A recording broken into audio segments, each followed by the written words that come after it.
MacBook neo start करना Apple की impression के लिए लॉन्ग टर्म में एक सबसे बड़ा गैम्बल है, सबसे बड़ा गैम्बल है। बताता हूँ कैसे। सबसे पहले एक छोटी सी स्टोरी। 1985 में स्टीव जॉब्स को एप्पल से बाहर निकाल दिया था, किक आउट कर दिया था, ठीक है। 1988 में स्टीव जॉब्स एक कंपनी स्टार्ट करता है, नेक्स्ट, ठीक है।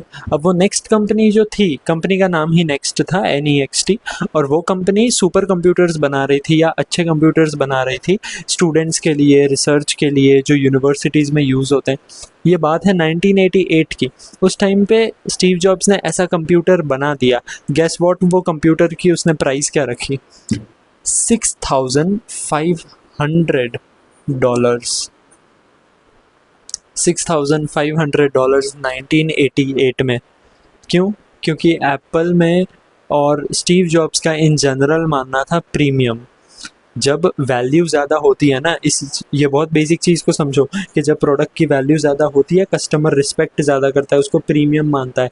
कस्टमर्स में आपस में बैटल होने लगती है कि ओ तेरे पास एप्पल प्रोडक्ट नहीं है, मेरे पास है, देख मेरे पास लग्जरी है, मैं लग्जरी खरीद सकता हूँ, मैं लग्जरी अफोर्ड कर सकता हूँ, मेरी लाइफस्टाइल एप्पल की है, ठीक है। तो this was the thing, this was the psychology. तुम उसमें समझो कि जो इंसान हमेशा अवेलेबल होता है, क्या उसकी इज्जत होती है? क्या वो इंसान को लोग डिज़ायर करते हैं जो हमेशा अवेलेबल होता है? नहीं करते। तो जो इंसान अपनी इम्प्रेशन को लिमिटेड रखता है, कुछ इवेंट्स में जाता है, कुछ इवेंट्स में नहीं जाता, जो थोड़ा कम पोस्ट करता है, उसमें मिस्ट्री बनती है, ठीक है। तो क्यों? क्योंकि वो अनअवेलेबल है, उसको पाना मुश्किल है, तो उसका अट्रैक्शन बढ़ जाता है। सेम वर्क्स विद प्रोडक्ट्स, कि जब किसी प्रोडक्ट को पाना मुश्किल होता है तो उसकी इज्जत बढ़ती है, कस्टमर उसकी वैल्यू ज़्यादा करते हैं और वो कस्टमर्स के आपस में बैटल्स होने लगती है कि तू खरीद पाया कि नहीं, मैंने खरीद लिया, देख मेरी लाइफस्टाइल ये है, वो है। This is all about image, ठीक है। एप्पल ने वो इमेज रखी थी। एप्पल के प्रोडक्ट्स इसलिए महंगे थे, इसलिए प्रीमियम थे। और ऐसा नहीं है क्या कि सिर्फ एप्पल के प्रोडक्ट्स महंगे हैं। एप्पल प्रीमियम क्वालिटी भी देता है, पर उसके साथ उन्होंने अपने मैकबुक का जो अभी प्राइस है वो भी बहुत ज़्यादा है, मतलब वो अच्छा खासा ज़्यादा है, तो वो अफोर्ड करना मुश्किल है। अब क्योंकि वो अफोर्ड करना मुश्किल है, इसलिए जो लोग अफोर्ड कर लेते हैं उनकी रिस्पेक्ट अपने आप थोड़ी बढ़ जाती है। हम उनको एक नज़रिए से देखना स्टार्ट कर देते हैं। अगर हम नहीं तो मैक्सिमम लोग उनको एक नज़रिए से देखना स्टार्ट करते हैं कि ओ इसके पास मैकबुक है, ओ इसके पास एप्पल है, कितनी बड़ी बात है। या फिर वो एक प्रीमियम लाइफस्टाइल दर्शाता है। This is a very big image for Apple, ठीक है। अब मान लो लैम्बोर्गिनी अफोर्डेबल हो गई। अब लैम्बोर्गिनी अफोर्डेबल हो गई तो लैम्बोर्गिनी थोड़ी रही। तुम समझ रहे हो ना?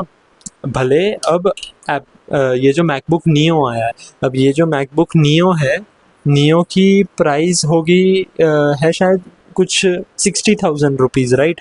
उतना अफोर्डेबल है। अब 60,000 रुपीज़ अगर है, ओ एक ज़ीरो कम आ गया, हाँ हाँ, 60 के बाद 3 ज़ीरो, ठीक है।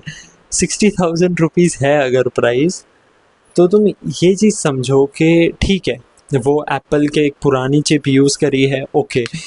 HP का मार्केट अब काफ़ी ज़्यादा प्रॉब्लम देगा। बाकी सारे कंप्यूटर्स जो लैपटॉप्स जो है, जो इस प्राइस रेंज में थे, उनसे बेटर देगा मैक quality. But still it's a gamble with impression. अब मैं तुमको एक और बात बताता हूँ।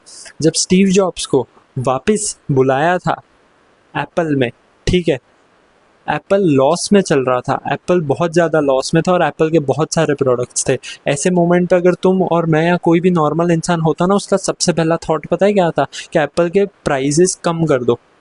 अब एप्पल के प्राइस कम कर दो ना, प्रोडक्ट तो ऑलरेडी अच्छे बन रहे, तो क्या पता ज़्यादा सेल हो। एप्पल के प्राइस स्टीव जॉब्स ने तब भी कम नहीं करे, एप्पल के प्रोडक्ट्स की प्राइस तब भी कम नहीं करी उसने। उसने क्या करा कि फालतू के प्रोडक्ट्स को कट डाउन कर दिया और बिल गेट्स के साथ एक अच्छी इंप्रेशन बनाई। क्यों? क्योंकि एक इमेज मेंटेन करनी होती है।